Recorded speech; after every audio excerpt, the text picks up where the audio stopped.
Leave a family business and take a bold leap into creating your own company? It's probably not as exciting as you think. We didn't have any big dream. My brother and myself, my brother was 2 years older than me, unfortunately he's not with us anymore, and we did national service, you know, after the war, because I'm that old. I experienced what went on in World War II, and we didn't have any education until I was 10 years old, but we joined the company, and then we had to do national service. So we left the company for a couple of years. And Jeff, my brother, came here to Germany, and he saw that, what's the name of that company? Adidas, that's it, Adidas. He saw Adidas, he saw the shoes they were making, and so when we got back and went back into north of England there, and back to the company, parents' company, and we came back to a failing company. They were still making shoes that they made in the 1930s, whereas Adidas, Puma, they'd moved on, and they'd grown big. Well, let's go back to the family business. My grandfather, he invented the spike running shoe in 1895. Wow. That's a long time ago. And he also knew something about business, because by 1904, he had 3 world records in his shoes. And he probably didn't know the word influencer, but he knew that that's what he was doing. He was influencing people by giving his shoes to the right people. And that hasn't changed, even to today, that hasn't changed. Give your shoes to the right people that people respect, that influence, and that's great. However, he died in 1933, and I wasn't born until 1935, but I was born on his birthday, which meant that, according to my grandmother, I brought my name with me. So I had his name. He was called Joseph William. I ended up being called Joseph William as well. Mother didn't like that. She didn't like Joe, so she used to call me Joey. I think that's a kangaroo, isn't it? Something like that. However, we're at the point where Jeff and myself have done national service. We come back as a failing company, and I approached my dad and said, "Look, we need to do something. Adidas has come in. They've taken over football, soccer, whichever way you want to call it. They've taken it over. We're losing business. We're losing everything here. Why don't we change, get into marketing, do some different thinking?" And all he could say was, "Look, Joe, when I'm gone, and when your uncle's gone, this business will be yours. You can do what you want with it." I said, "Dad, number one, we don't want you to go. That's not the plan. But number two, this company will be gone long before then." I made no difference. Didn't listen, didn't want to know. So it took Jeff and myself a little bit of time to think it through, and we thought, well, the only way we can earn a living, because if the company goes, that means we need to find a job. So that was the first inspiration. We needed to find a job. So it was, well, what do we know? Well, we know to make sports shoes. Why don't we open our own business? So we went to college. And this is a good lesson that it is worth thinking about if you're starting a business. We went to college to learn more about something that we knew.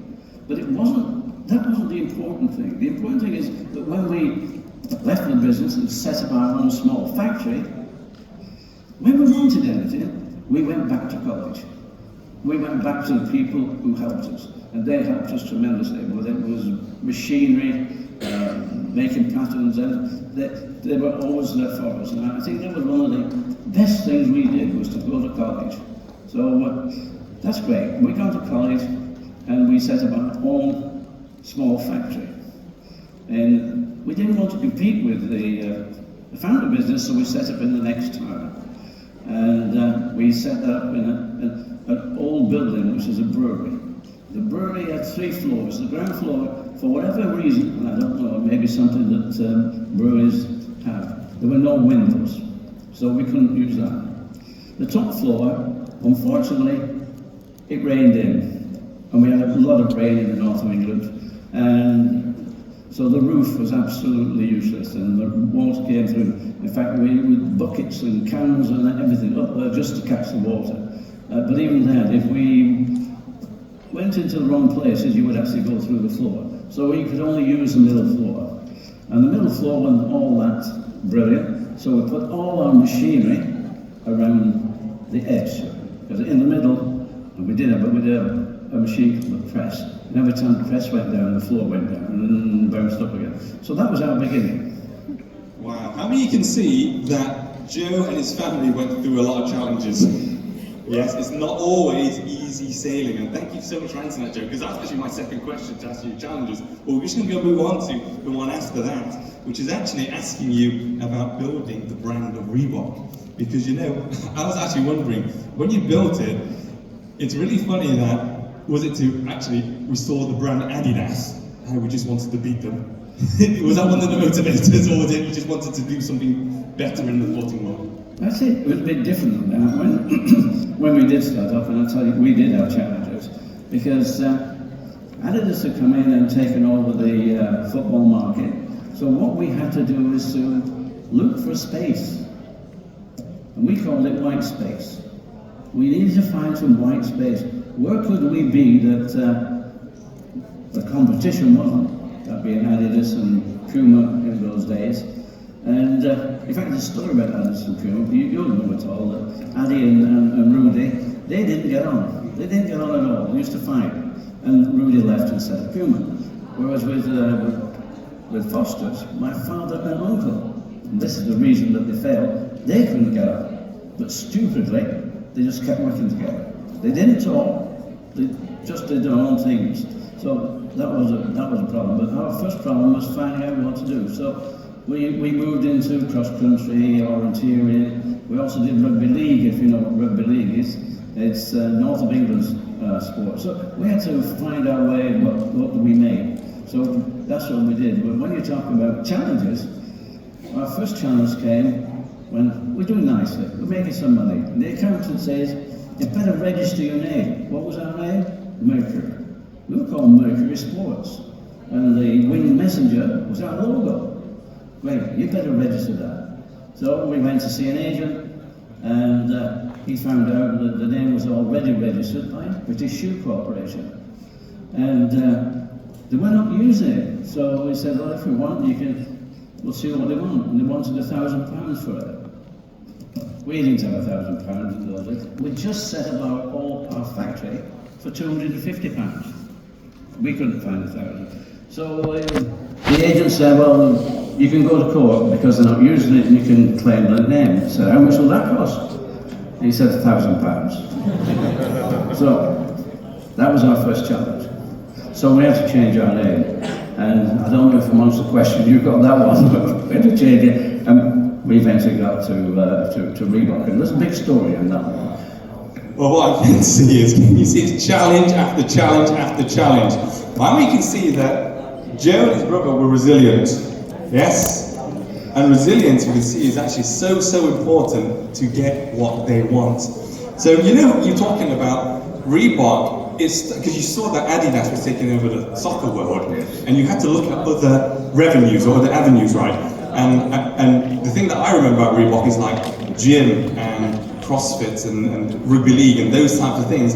And was there a time when you thought, now we've got a sector, when did you suddenly think, oh, we've made it? Well, that came down the road, quite a way down the road. We only made it when we got into America. And if anybody wants a good, big business, they want to look at America, because America is where things happen, and it's not as big a struggle as it is in Europe. You know, people accept things a lot. How did we get into America? I first went there in 1978. No, sorry, yeah. I'm just trying to think now. We actually got in there in 1979, so it was 1968. 1968 took me 11 years. Keep on going. You know, it was fun though. It was good. When the idea first of all came up, because we did okay in the UK, we became #1. The as a running company, as an athletics company, track and field. We were there, we managed to keep Adidas out of our area, and we grew. And it was a matter of then, what do you do? Do you expand your product range? Could we? Dare we go into soccer now? No. We decided that we're better off with more territory. And it was a question, do you go to Europe or do you go to America? Why would we go to Europe? Adidas and Puma were so big and they were dominated, 20-something languages and different cultures. So the choice was to try to go to America, but family said, it costs too much to get to America. Fortunately, the British government were advertising in Eurosport, which is a big magazine, that we want you to export. We'll pay for you to go to the NSJ, that's the National Sporting Goods of America. We'll pay for you to go there. We'll pay your return fare and a stand, and half of your expenses while you're there. So that was it. It was cheap enough to go. But like I say, in 1968, I first went and we didn't sell anything. In fact, between 1968 and 1979, we had 6 failed attempts. We just failed on every time we tried. But there was a magazine called Runner's World. And Runner's World had grown with running. Running in America became so big, it was vast. Millions were buying running shoes. And that, a small company called Nike came out of that. That's what they grew up, and Phil Knight, great. And we just thought, if only we had that sort of audience. How many people in America? It was like 350 million. It was 400 million in Europe, 350 million in America. But the Americans had 10 times the amount of income that we had in Europe. So that's why we went, because the money was obviously there. But going back to Runner's World, this guy was doing so well. He was selling about 1 million copies every month of his magazine. And it was so good that he decided that he could tell everybody which was the #1 running shoe. The first one was Nike. The problem was that Nike produced their shoes in the Far East, and the demand was such they couldn't possibly meet the demand at all. So it failed. Second year, it wasn't Nike again. He changed his mind with Bob Anderson, who was the editor. Changed his mind, was another one. Again, failed again because the product went to Far East. And his third year, he decided to drop that idea and do star ratings. So if you got 5 stars, 3 or 4 others could get 5 stars. It wasn't just one shoe. And we got 5 stars for 3 of our shoes. The only problem with that is that our small factory couldn't handle the production. We could handle some, but that's what took us out to Asia, took us out to South Korea. And that's where we could make the shoes at less than half the price. And but that got us into America, which was great. So this is amazing, actually, Joe, because you can see that this journey is kind of going up and down, right? You can see that. But the thing is with Joe, what I can see is you've been so resilient and have failed so many times. And I'm thinking that you then had a break, and you had this break. It became you had to produce so many of these shoes. And you know that we've been talking about networking here at Business and Beyond, and how important it is. Because I wanted to just ask, just to help everyone here, that when was the time when suddenly you thought, we're getting big now, we need some celebrities?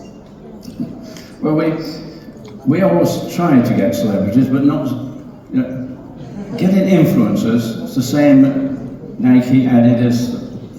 If you were in sport, and probably Nike are even more than Adidas, were into performance. So they wanted athletes that could perform. At Reebok, we were a little less sort of serious about athletes. We did have a lot of athletes, but we moved, I don't say we moved away, but we moved to Hollywood. We got a lot of A-listers eventually. But the reason that we went there is that I first started talking about white space.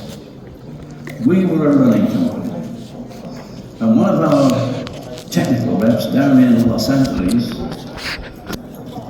his wife was going to these classes, coming back and so full of it with her friends, and guys called Angel Martinez. And Arnold said, "Wife, Frankie, what are you doing?" And she said, "Well, we're doing aerobics." "What? What's aerobics?" "No, never heard of it." So Arnold went down to the next class, because Frankie said, "Well, what we're doing, we're exercising to music." Went to the next class. The class full of women, maybe 40 women, and an instructor. Half of the women were wearing just a sneaker. The others, they weren't wearing any shoes at all. Oh. So it struck him, why don't we make a shoe specifically for women, on a woman's last, women's sizes, and make it out of glove leather?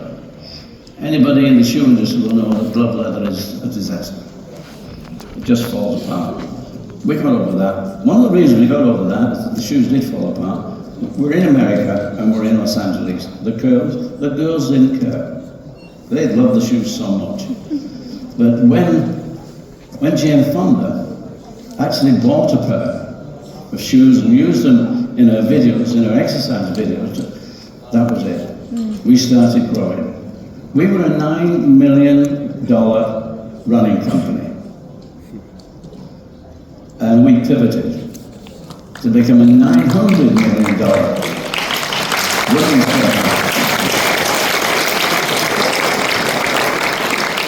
And this is where Adidas and Nike stepped back. No, they couldn't trust women. And also, they were known to be teen, male, sweaty. We were such a small company. Nobody had previously pigeonholes. So we became this women's company. And say it just grew. For 4 years, we didn't need to look for any orders. We just couldn't keep up with the demand. But we went up to 900 million in 4 years. And we overtook Adidas, we overtook Nike, and we became number one. And that's the time when we said, we made it.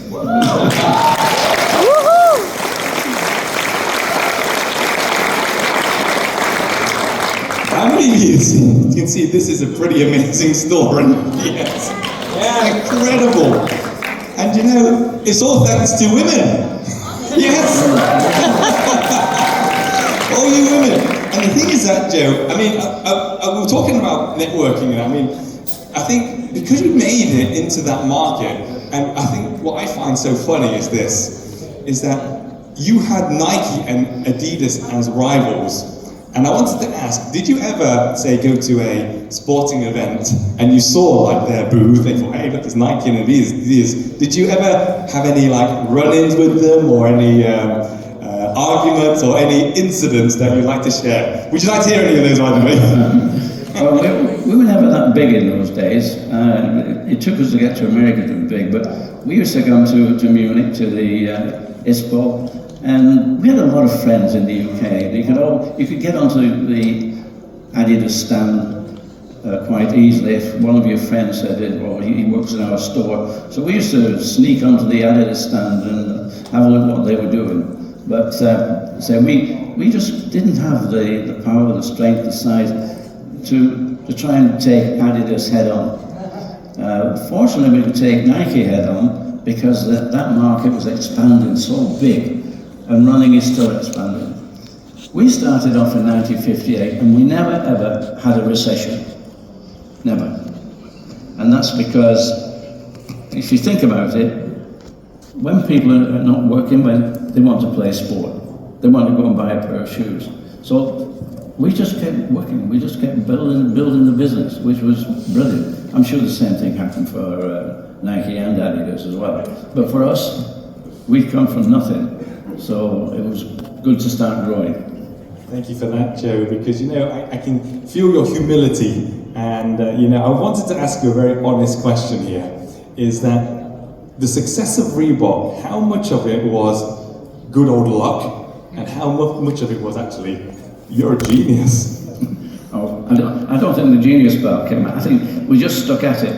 You know, if you keep doing something for long enough, somebody will recognize it. But we did have a lot of luck. We bumped into aerobics. That was luck.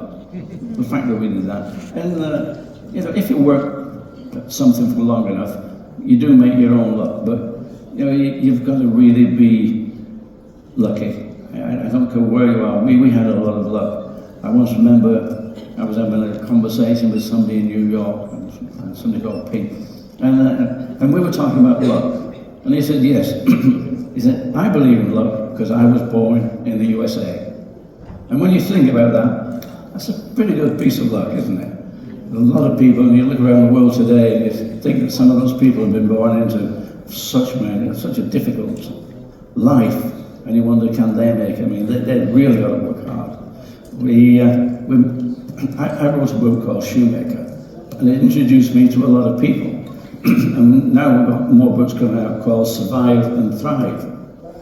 And the stories that we're picking up on, there was one guy, he's now quite rich, he has a company in America, really amazing, but he started off as a refugee with his family, and his father, they were in Russia. Armenian family in Russia as refugees, and his father would write to the USA, can I come? Can I come? And he used to write almost every day. And somebody picked this one up and said, yes, you can come, and we'll pay for you for a month, and if you can make it after a month, you can stay. And it was his father. So he went with his father, the family. Father got himself about 3 or 4 jobs. He just made it, just stayed. And I say, his son now, after that upbringing, has a business which is making millions. So, and this is what we're doing now. We're collecting stories, and that's because having written the book, a lot of people wanted to know. The reason I wrote the book is that when I stepped back, we didn't have computers. We didn't have smartphones. I thought I'd go and rest a bit and have a nice time in Tenerife, lie back in the sun, and then we got computers, we got smartphones, and we got Wikipedia, and they started telling me how Reebok started. And there's even a photograph of Joe Foster. He may recall Joe Foster. He said Joe Foster found Reebok. It wasn't me. So I thought at that time I better write a book. But I put this straight. So we got to Shoemaker, and the thing about Shoemaker is it started in 1895 actually with my grandfather. But Reebok started with just 2 people. And all our problems.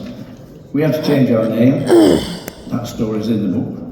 And we had to change our silhouette. Our silhouette, the stripes on the side, with 2 stripes and a T-bar. And we got a letter from Adidas. That's infringing our 3 stripes. But we didn't have any money to fight that. So what did we think?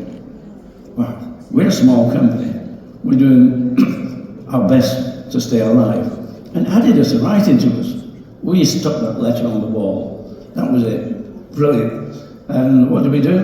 Oh, we'll just change our silhouette. And we changed it to the Vector, which we still have today. So, yes, we got used to the idea of challenges. And we got so used to the idea of challenges that we begin to understand a challenge is an opportunity. And that's what we looked at all that time, way back. If we got a challenge, it's an opportunity. Let's take it. And same with finding the white space and aerobics. There's a challenge there. Let's take it. That's amazing, Joe. How you can see that he's seeing opportunities everywhere he goes, even when there's barriers. How you can see that, yes. And the thing is that I wanted to ask you, Joe, because this is what I'm thinking. Is this ironic? You know, you're getting all this like resistance from Adidas. Who did you sell Reebok to then? Well, I didn't, but I sold it to a guy in the UK called Stephen Rubin, who you all might know of JD Sports. Mm-hmm. JD Sports are a £10 billion business globally. He had a sourcing company. So when we needed to find products in the Far East, he gave us a credit line. And so that's why I sold it to. So I stepped back and eventually it got sold to Adidas. Isn't that ironic? The irony. I was going to say, who's got the last laugh now, Joe?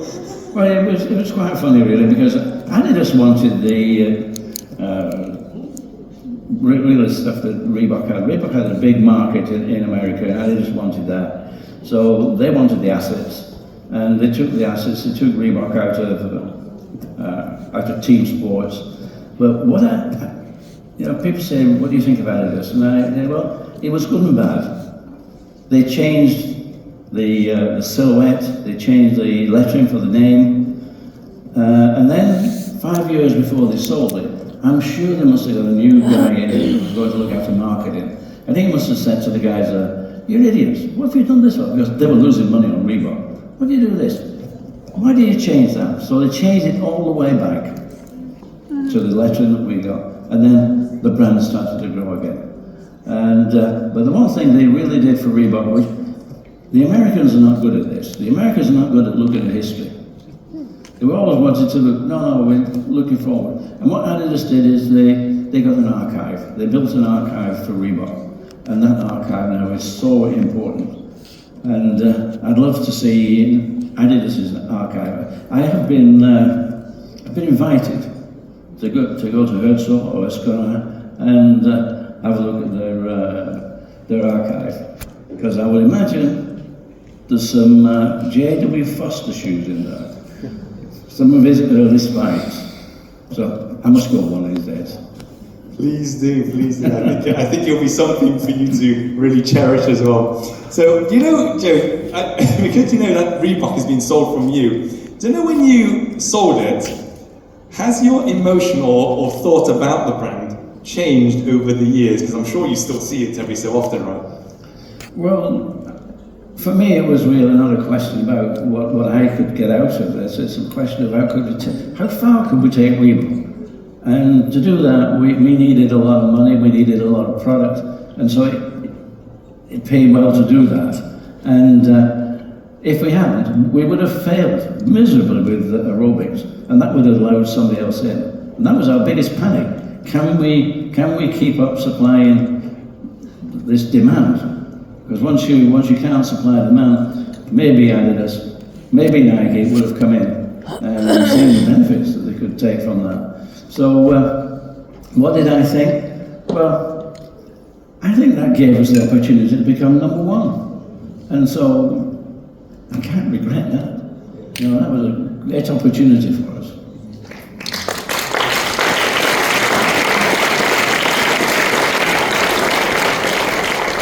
So I'm just going to ask you a few questions about, because we know your journey now, Joe. I wanted to ask, so you mentioned about you have this book called The Shoemaker. Yes. And can I ask, so what is Mr. Joe Foster doing nowadays? He's doing what I'm doing now, and that is meeting a lot of people. Well, say, after he wrote the book, and 2 or 3 universities picked up on that and said, this is not just a book to put the story straight, it's also a business book. Because as you heard, we've gone through a lot of changes and problems, and as I said, problems are opportunities. And I think this is what the book tells about the opportunities. So that was good. And then from that, we got invitations to come and talk about the book and speak to people. So that's what we do now. We also do a bit of mentoring. We have 1 or 2 people who want a bit of help. We can't help much, but it does open the door if they say I'm a friend of the Reebok founder. It helps. So we do that, and that's what we're doing now. We're travelling an awful lot. In fact, we don't have a house anymore. We don't have anywhere to live anymore. We have sort of a place in the UK that we go back to change the clothes and wash and whatever, and then we're off again, doing and meeting other people. And we find that very interesting, very exciting. We meet a lot of people doing a lot of things, and so that's what we're doing today. That's amazing, Joe, because I know that you've met all the speakers here before, you're working with all of them, and the great thing is we can see that you're not stopping. No. I mean, you can see that he still has a lot of energy. Yes. I can see you still have a lot to give to people. And you know, in the last 2 business and beyond, you know, you've actually been like signing people's Reebok trainers. And I wanted to ask, just a bit of fun here, because people now know this is Joe Foster, the founder of Reebok. Have you ever had to, or what's the weirdest thing you've ever been asked to sign? Oh, the weirdest thing I've been asked to sign is that imagination, size 22, don't know if you can think of Shaquille O'Neal. He is 7 foot 2 inches tall, and his boots, which he has, a size 22 in America, which is incredible. So, and we were in Australia, and a guy had bought half a dozen of these boots when Shaq was there, but Shaq only signed one and then just went. So I got the job of signing all the rest. Oh, that's amazing, because I was thinking that, because you're signing Shaquille's shoe, right? I was thinking you must have met a lot of other celebrities too, right? Have you got any like funny stories about celebrities and, you know, their endorsement with Reebok and that? Well, we used to, because we didn't just, our influences were not just athletes. Our influences were Hollywood A-listers and whatever. And we used to put a tennis tournament on, pro celebrity tournament in Monte Carlo, which meant we always got a lot of A-listers. We had Frank Sinatra there once with lots of people, Charlton Heston, and so many. It must have been 30 or 40 A-listers. But the one that comes to mind is Sean Connery. I think you've heard of him. Yeah. And he's at the tournament with his wife, and lunchtime comes along, and there's a big line-up for lunch. Now they used to give you a ticket if you were part of the whatever was going on. You get a ticket for lunch, and I'm stood behind Sean Connery, and he's talking to his wife, and he said, "Have you got our ticket? Have you got our ticket for lunch?" And they've in the pockets and all over. So I just couldn't resist tapping him on the shoulder and saying, "Sean, nobody's going to turn you away for lunch." That's amazing, you know, because you've been surrounded by all these like celebrities, and I think did that also open lots of new doors for you? Because it's like, right, we've got Sean Connery, all these other celebrities, and then it endorsed it even further. Well, yeah, we had the royal family. We had Princess Diana. She was wearing our shoes, aerobics, and William and Harry. They were all quit. And a lot of the top stars, really. We just managed to get everybody at that time, and it was really big, really good. Thank you for sharing that, Joe. Because I know, because he's so grounded and humble, right? Everyone can see that, yes? And I want to ask you, Joe, with all this success that you've got in your life, how do you maintain this being grounded and this humility? Well, I think the realization is that maybe I can design a shoe, maybe I can make a shoe, so I'm a shoemaker. And I'm not a star, I'm not an A-lister. And I recognize during that time, and you meet a lot of people, that it's like stepping into something different. And it was great to be there, but it was good to back out, because these A-listers, nice people, loads of nice people, and but you know very well, I'm not an A-lister. I'm a shoemaker, hence the book. And to do that, and to have a big company, you need an awful lot of people. You need to build a team, and that team, you need to share everything with that team, because you've probably heard of the pump if you're into sneakers. I mean, that's somebody else's idea. And even the aerobics, Arnold saw that. So it's not just one person. Right, my hand is all over the shoe. I did the sole, my silhouette, and the name in the window at the side. All these things are what makes Reebok. And a lot of those things I've put in. But there's been so many people that they put so much in. And they only put it in if they're in love for the brand. So I wanted people to be in love with the brand. And it's amazing. It's absolutely amazing the energy that people have if you allow them to share. And so for me, I was just one of the guys. I just happened to be lucky again to need to find a job and need to start making something that, if we knew anything, I did train as an engineer, but that's a different story. But if you need anything, you need experts, you need friends, the people at college. That it was never too much, never too hard for them to say, yes, we can help, yes, we can do this. And I think that really is what it's about. It's about not one person, it's about team building and making sure that they all share what you share. And we were lucky, we were in a business where you could show winners. So we had a winning culture, and so that's why, as far as I'm concerned, it was always about Reebok, never about Joe Foster. Wow, this is amazing. How many can see now?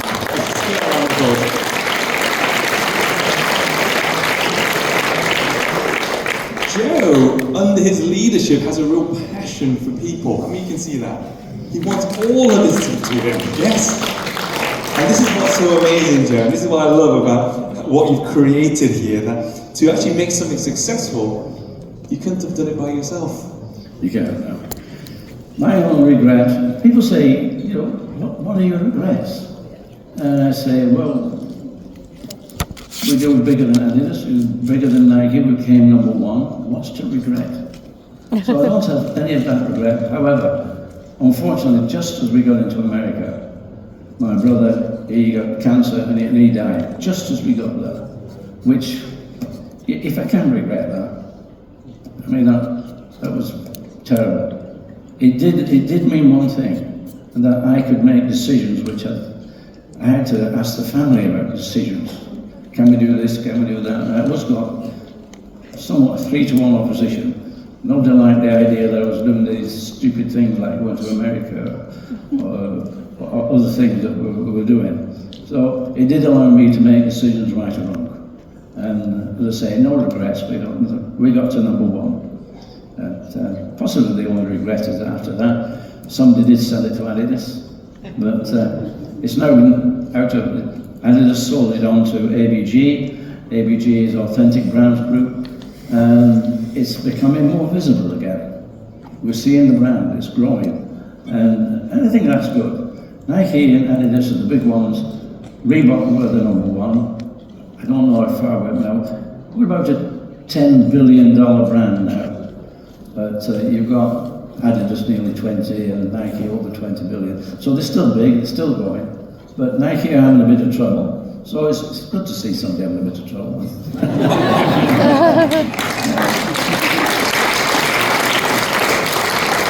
Thank you so much, Joe, for being so honest here, because I'm going to take it to another level. We're going to have a bit of fun now with you, because we only have a bit more time left. Because, I know that you're wearing these Reeboks at the moment. Yeah. They look absolutely pristine. And I'm thinking, do you have like an unlimited amount of pairs of Reeboks or something? Well, Julie and I, we go around the world now, and we're either invited to these sort of conferences, or we're invited to Reebok, and there's a lot of new people with Reebok, they're licensees. In fact, in India, they've got a 40-year license. That's incredible, 40-year license. But every time we go, they just pile stuff onto us. Shoes, whatever. So you get freebies. You get freebies. Lots of freebies, lots of freebies. That's great, because I can see that these look so new. You must have loads of freebies. And I just wanted to ask, because you have all these Reebok shoes, and we won't send this out to him. Keep it a secret. Do you actually have like a cheeky pair of Nikes or Adidas at home? I think once I bought a pair of Adidas for tennis. That was before we got into tennis, and I used to play tennis. And what do you think of those? Oh, they were okay. Not as good as Reebok, right? Well, not as good as Reebok in terms of we made something a bit different. But I have a great respect for Adidas and I have a great respect for Nike, because they're both companies which have really succeeded and made good product. Yeah.